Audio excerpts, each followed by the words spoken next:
Cześć, Bartek Urban, Autowizja.pl. Zapraszam do testu Mercedesa GLE 43 AMG Coupé. Na początek małe wyjaśnienie. Auto, które widzicie, ma oznaczenie GLE 450 na klapie, a nie GLE 43 AMG, o którym mowa w teście. Otóż Mercedes po tym, jak wypuścił na rynek modele takie jak C450 AMG czy GLE 450 AMG, zorientował się, że przecież wszystkie modele AMG mają w nazwie tylko dwie cyfry.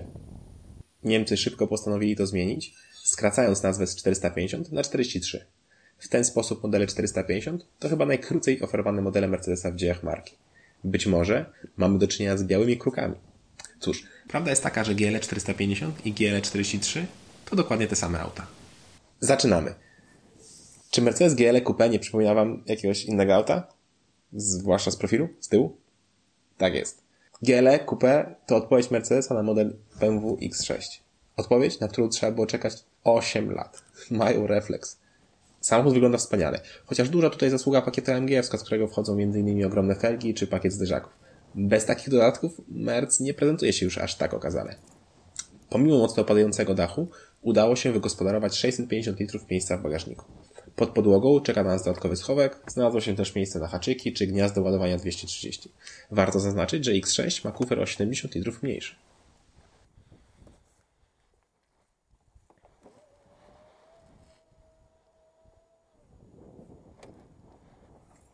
Z tyłu miejsca jest wystarczająco nawet na głowę. Obawiałem się, że ten dach będzie przeszkadzał, ale okazuje się, że jest akurat. Ja mam 186 cm wzrostu i nie szoruję głową o sufit. Do dyspozycji z tyłu mamy oddzielną klimatyzację, gniazdo USB czy gniazdo 230V. Wykonanie i prezencja klasa sama dla siebie. Zwłaszcza ta pikowana jasna skóra robi fenomenalne wrażenie. Z przodu jest jeszcze lepiej. Oaza luksusu ze świetnym spasowaniem. Pomimo użycia lakierowanego plastiku nic nie skrzypi. Z ciekawych bajerów mamy panoramiczny dach czy masaże dla kierowcy i pasażera. Działają fantastycznie. Szkoda, że obsługa za dużą pokrętę nieco kuleje. Dobra, ale jakość wykonania i materiały w tym aucie schodzą na dalszy plan. Pomimo, iż jest to samochód marki premium z gwiazdą na mast. To, o co w tym samochodzie chodzi, to te 3 magiczne litery. AMG. Słuchajcie tego.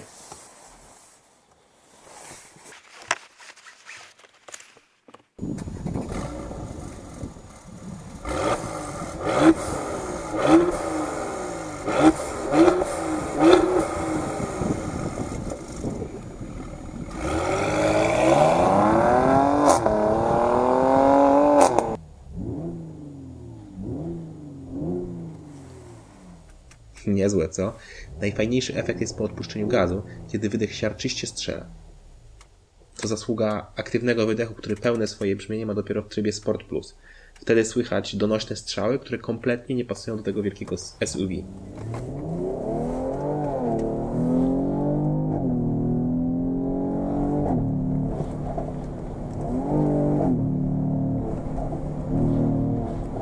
Zresztą, tak samo jak i osiągi. Wiecie, że to auto wielkości małego domu przyspiesza do pierwszej setki w 5,7 sekund. Ba, przyspiesza nawet jeszcze szybciej niż podaje producent. Sprawdziliśmy to i wyszło. -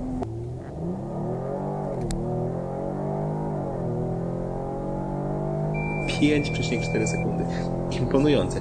Wszystko to zasługa 3-litrowego, podwójnie doładowanego V6 pod maską, które może się pochwalić mocą 367 koni oraz momentem aż 520 Nm. To w połączeniu z szybką automatyczną dwusprzęgłową skrzynią biegów oraz napędem na 4 koła wydaje się połączeniem idealnym. Mamy świetną trakcję i genialne osiągi. No i możemy zrobić niezły wir w baku. Producent sam wie, że auto pali hektolitry paliwa, dlatego też z miejsca daje nam w odmianie powiększony bak o pojemności 93 litrów. Ciekawe jest, że komputer pokładowy Mercedesa nie pokazuje większego spalania chwilowego niż 20 litrów. To jest po prostu limit.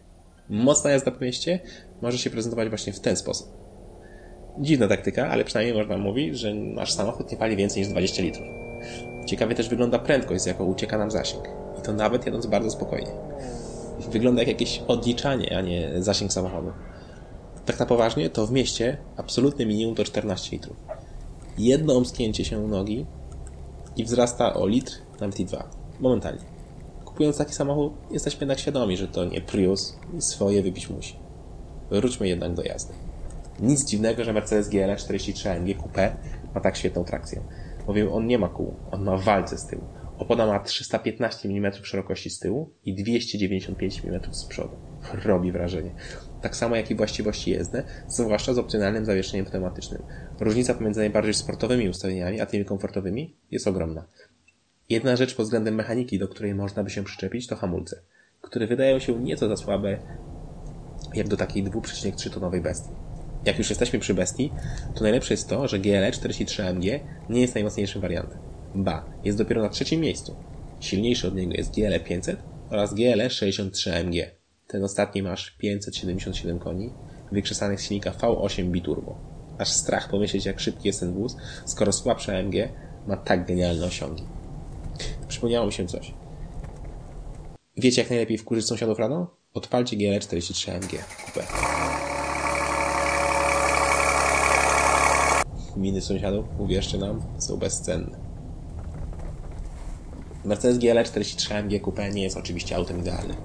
To, co nam się najmniej podobało, to chociażby obsługa multimediów, która jest tragiczna. Wszystko obsługujemy za pomocą myszy joysticka, który jest mocno irytujący, zwłaszcza w aucie tak wyposażonym jak testowany. Masaże w fotelach, jonizacja powietrza, świetne granie Harman Kardon, kamery 360 stopni i tak dalej. Kolejna kwestia to wygląd kokpitu. Jak już minie nam ekscytacja nad genialnymi materiałami, to powinniśmy zdać sobie sprawę, że deska jest już nieco stara. Auto, jak nazwa wskazuje, bazuje na klasie E, GLE, która w obecnej generacji ma zdecydowanie nowocześniejsze i lepsze wnętrze. GLE jednak, jak debiutowało na rynku, była obecna poprzednia generacja klasy E. Szkoda, że producent nie poczekał tych paru miesięcy i nie stworzył GLE Coupe z nowym wnętrzem. To mogłoby być arcydzieło. Ale i tak naszym zdaniem jest nieźle. Mercedes GLE Coupe to kawał porządnego samochodu. Odpowiedź Mercedes na BMW X6 jest naprawdę mocna, szpanerska, wielka, agresywna i bardzo wygodna. W odmianie GLE 43 AMG Coupe samochód jest kompletnie nieracjonalny, szalony i bezsensowny. Czyli dokładnie taki, jak powinien być każdy samochód z literami AMG na klapie. Szaleństwo ma w genach.